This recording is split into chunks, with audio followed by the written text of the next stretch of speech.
well. The one accomplishment I am really proud of was standing up and speaking to you a few minutes ago, my daughter Sarah.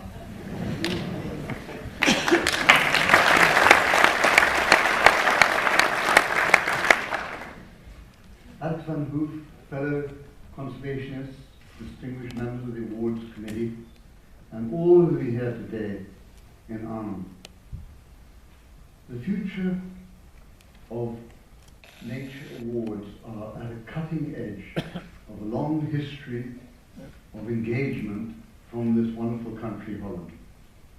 I personally experienced this when I went to write up my thesis at Oxford, and my mentor was Professor Nico Tinbergen, not only a Nobel Prize winner, but a totally wonderful human being.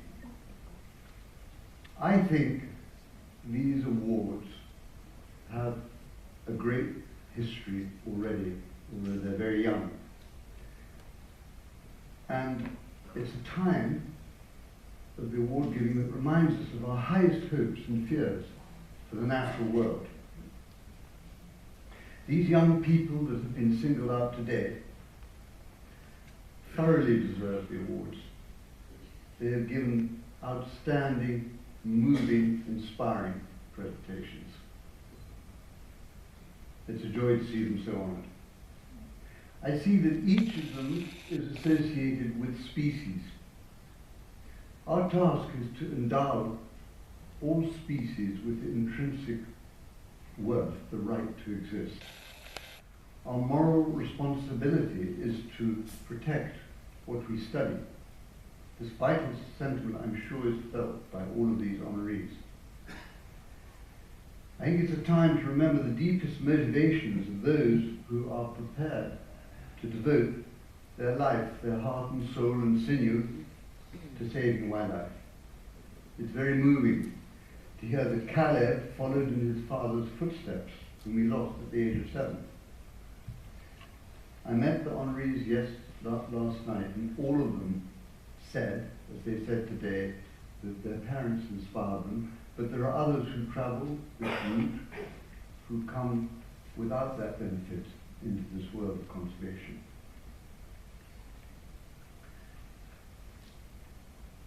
I think that for me, I lived through a golden age of living with elephants when the national parks were new and when human populations were low in Africa.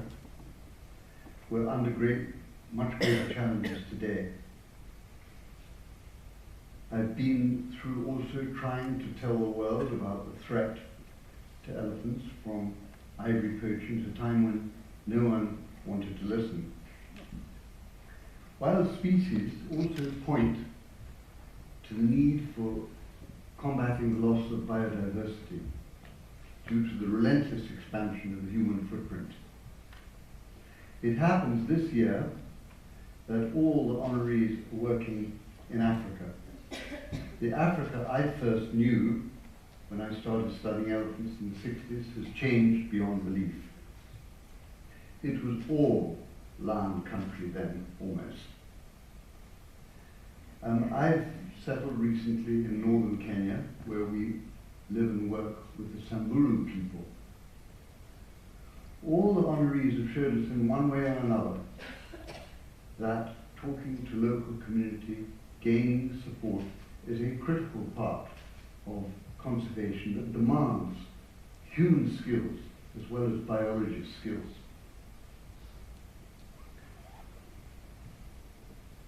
Coming from Samburu and opening our doors to interns and scientists, whether local or international, it's a particular happiness for us to have seen Leela Hazar, who is an intern with us in Samburu, to go on with this brilliant campaign to work with the Maasai to find a positive way to live with lions. We have a sad game of triage where there are very difficult choices that lie ahead, which populations should be prioritized and which abandoned. One fears what what may get our frogs, our fish, our albatrosses or our lions first? Is it going to be destruction of habitats or excessive killing? Each of our honorees found a special way in engaging. Caleb, his appreciation of deeply held religious beliefs, how it can be harnessed to save the natural world. Bronwyn, who's applied high-powered technology to police the fisheries against rogue longliners, her ingenuity in saving albatrosses and her engagement with the fishermen.